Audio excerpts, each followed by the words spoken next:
Welcome to Breathe, Move, Rest. How are you today? I'm so glad you're here, and I'm glad that you've made a commitment, a prioritization of your own wellness and self-care. Not only because you're worth it, because it will help you show up better for all of your relationships and for all of the tasks that require your attention. Let's begin by deepening the breath and allowing ourselves to find a comfortable seat, and welcome in the permission to begin again with greater ease, with greater alignment, with greater joy.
Your breath is steady and your body feels stable.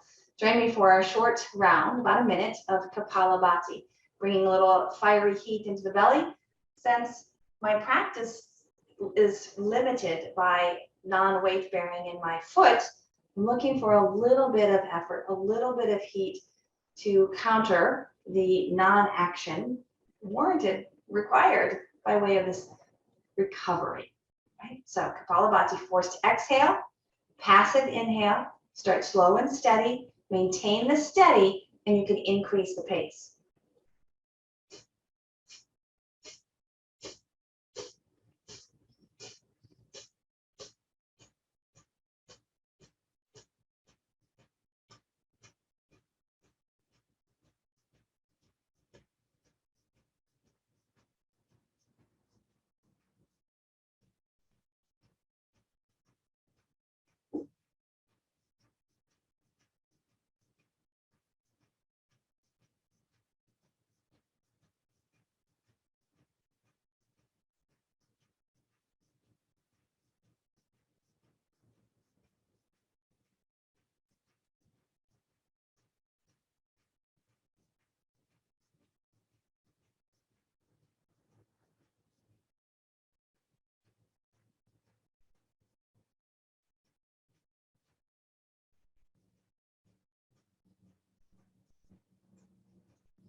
Release the Kapalabhati and welcome in again. And even in and out, the slowing down, the steadying. And if for nothing else, notice the difference between that quicker pace of effort of the Kapalabhati. So the slower pace, the ease of this 3-part or just diaphragmatic breathing.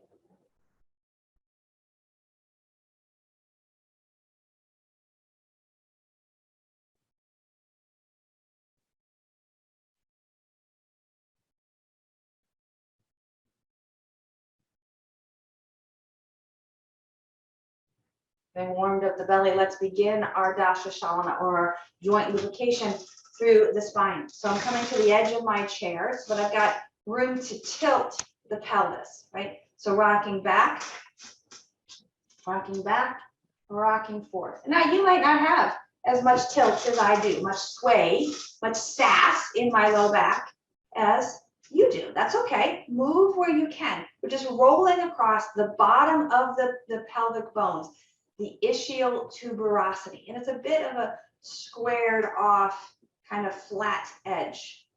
If you've ever had a child sit on your leg and they squirm a lot, you might have felt their ischial tuberosity, their bony butt poke into your soft flesh of the thigh. All right, from this pelvic tilt, let's move into an abdominal collapse, right? So we're moving more into that thoracic section. The pelvis may not move very much right now, that's okay. So the lower, when we move the pelvis, that's all happening in the lumbar spine, below the ribs, down to the top of the hip bones. This thoracic spine comes from that top of the hip bones up to the bottom. Wait, what? Thoracic spine is from the bottom of the ribs up to the base of the head. Let me get that straight. And then the cervical spine is the movement of the neck.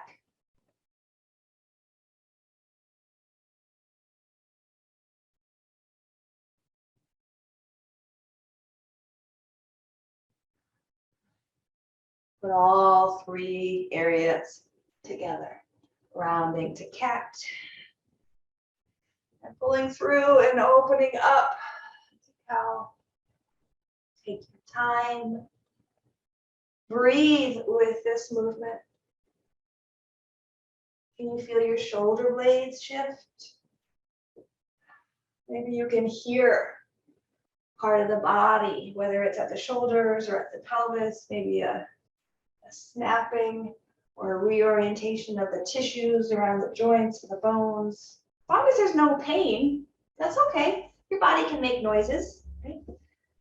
Your body will make noises.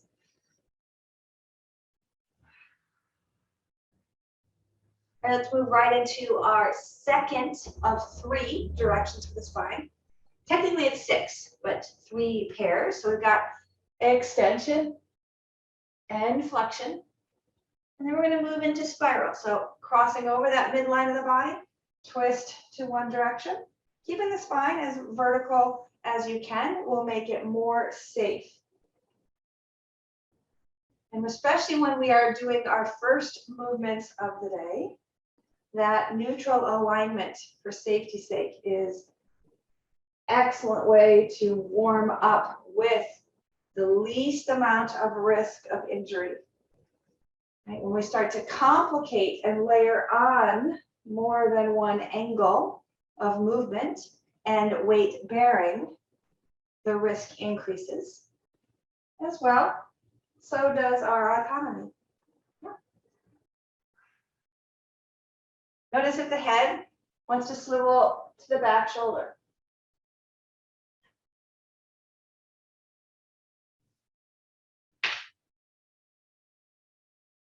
Three more.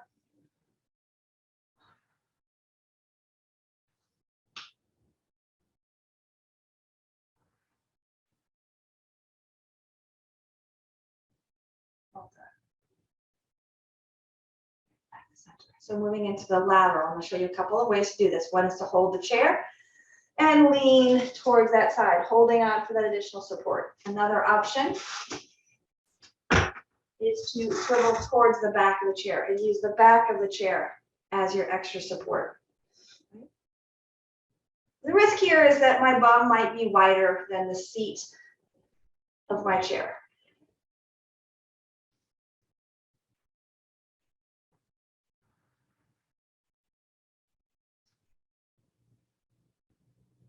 Arm is optional. breath. Bring the breath. Last one. Good. As you come down, come back to that spiral twist. So now with the chair here, I can use the chair for a little extra leverage. Having done that warm up, there might be a little more room to actually engage in the edge for more stretch. Keep that breath flowing. Well done. All right, so I'm going to pivot all the way around to the second side, right? So I'm going to go sideways on my chair. You can use the base hand for support, or pivot sideways and use the back of the chair for support.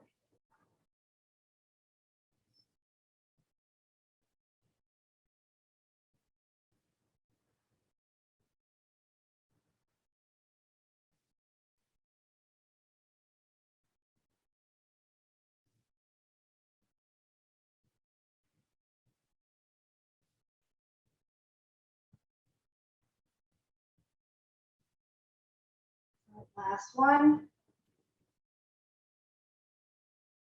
And wrap it around for that pause in the twist. Keeping the sits bones even and level. Allows all of that twist to be in the thoracic spine.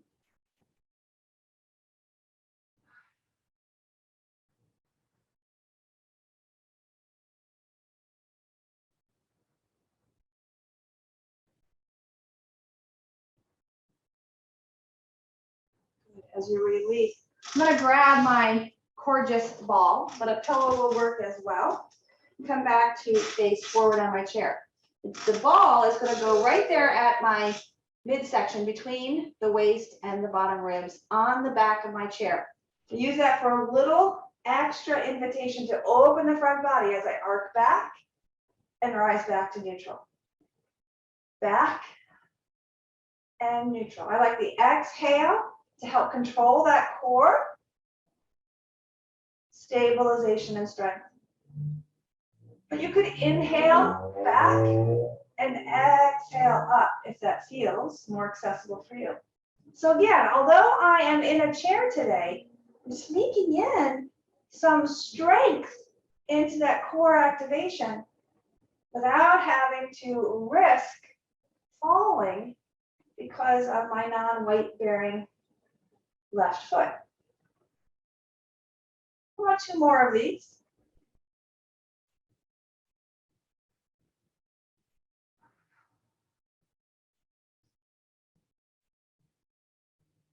Well done.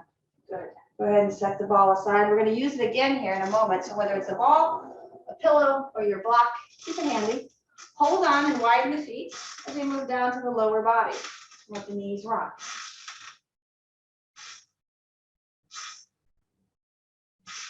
Most of this movement is happening in this rotation, internal and external rotation of the thigh, but you might also have some lubrication happening in the ankle. And as you can hear, my chair is talking through this effort of holding as my weight shifts. Right, moving towards one side once again, sliding that bottom knee down and maybe even a little bit behind you. Now, this is not particularly comfortable for me in my toes, right? So I just let my leg come out here as I move into a twist with one leg in front. For you, I want that back leg to be as much behind you as you can. So a twisted low lunge. Knee could be below you or behind you. And release. Now I'm going to do this around the other side. Come through center, add a little twist. Hand on the knee, rotate the shoulder down and back up. Hand on the knee, rotate the opposite shoulder to knee and back up. Pivoting the opposite side. So my thigh is on the chair. My dropped leg is below me, and I'm going to extend it back. And then twist towards the chair.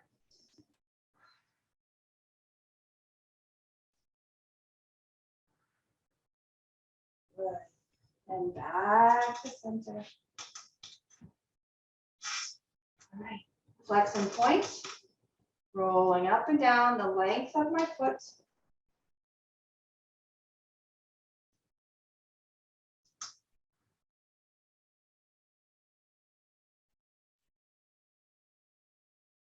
And then a little seesaw action, tilting the ankle from right to left.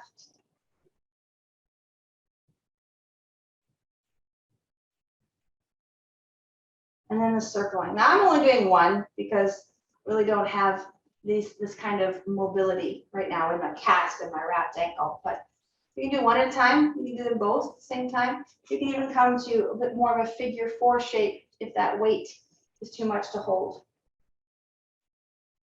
I'm going to try the other side here and see what kind of visualization I can imagine. And wiggling the toes, circling the ankle, extending and bending, flex and point. And even a bit of a swivel action, a tilting of that ankle.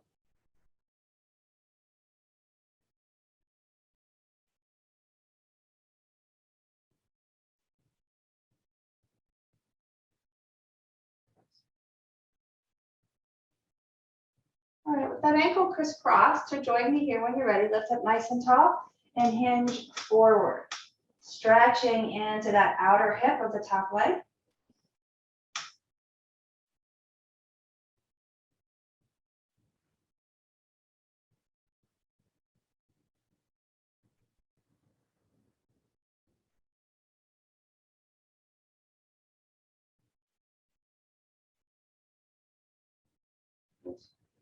Release. Back to the second side when you're ready.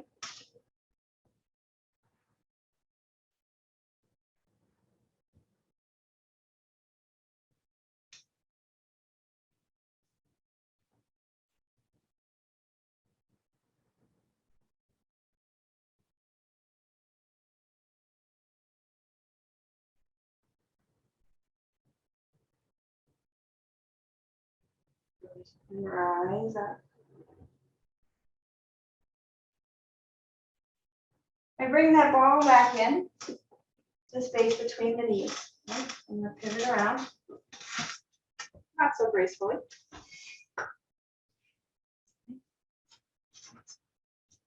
Ball between the knees. Hold on to your chair. A little bit of space so that I've got that work of my core. Exhale, squeeze. Inhale, soften. The closer your feet come together, the more of that action you're going to feel in the adductors, your inner thighs.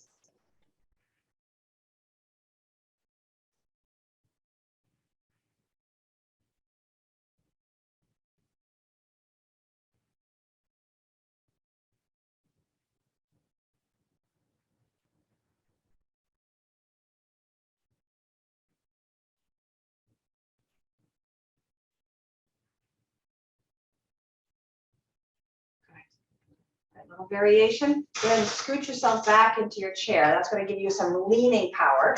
Now we're going to squeeze and lift. So squeeze and lift and lower. Squeeze, exhale, lift, lower, inhale. Squeeze, exhale, lift, lower, inhale.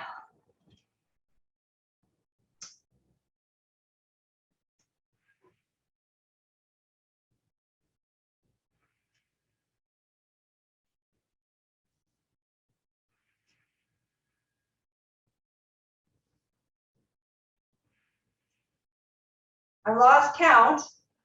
We're looking for some fatigue. So maybe you've got fatigue in the belly. Maybe you've got fatigue in the hip flexors. Maybe you're not feeling a lot of fatigue, so you want to do a few more.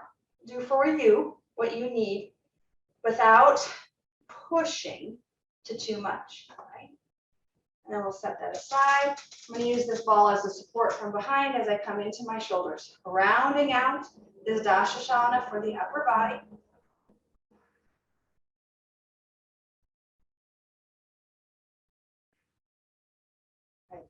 Taking it down to the elbows.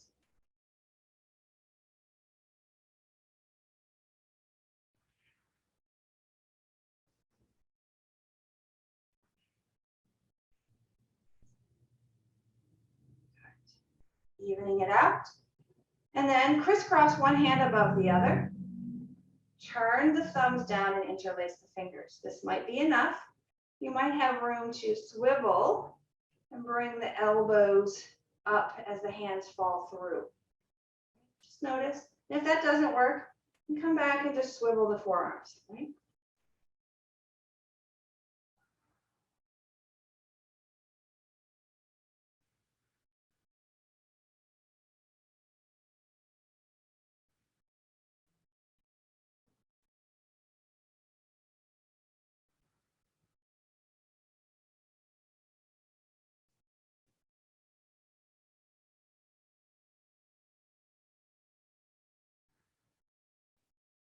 Last one, hold it there.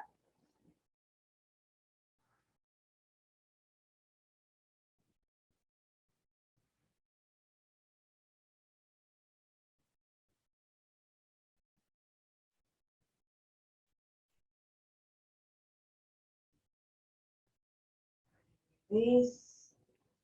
I'm going to switch to the other side, so unwind. The top arm definitely has more sensation of stretch, more sensation of effort. Bring the other arm on top and same thing. Just exploring kindly, slowly, attentively, so as not to overdo it, to overstrive, to overpress.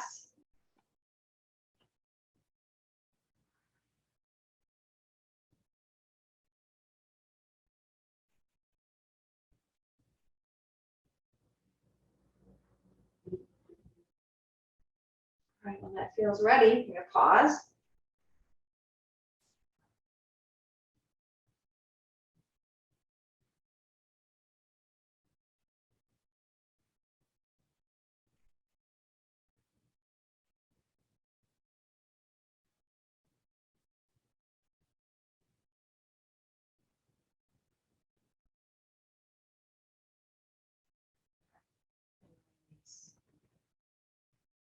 Now, some of you will have more range of motion for this last little test of our challenging strength for the back body. Do what you can, right? So I'm going to set the ball aside.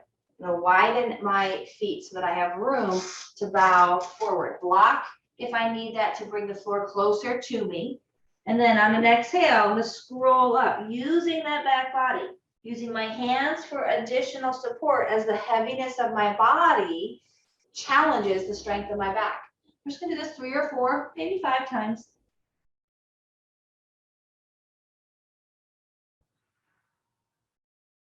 Hinge and bow. Scroll to roll up. Hinge to bow.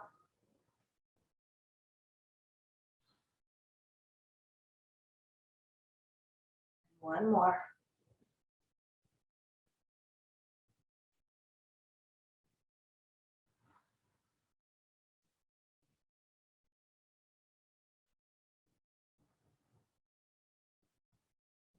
Now, Savasana, our rest. You can stay right here, finding whatever is comfortable. You can come down for our traditional, or I'm going to bring my leg to the bolster or to this chair and recline down.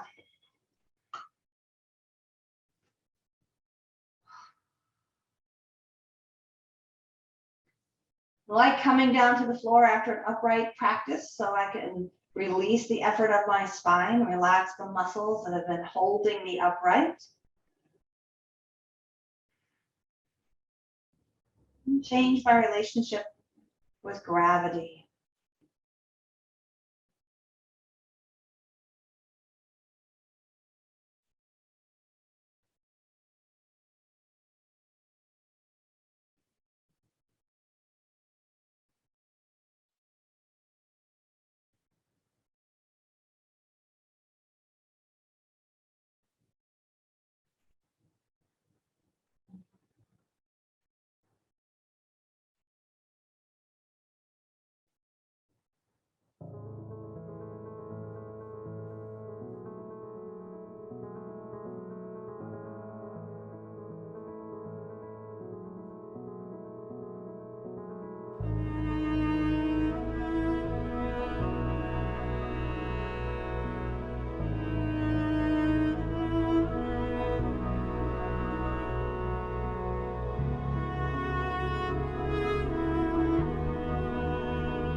Your practice feels complete as your Savasana brings you to that state of allowing rest.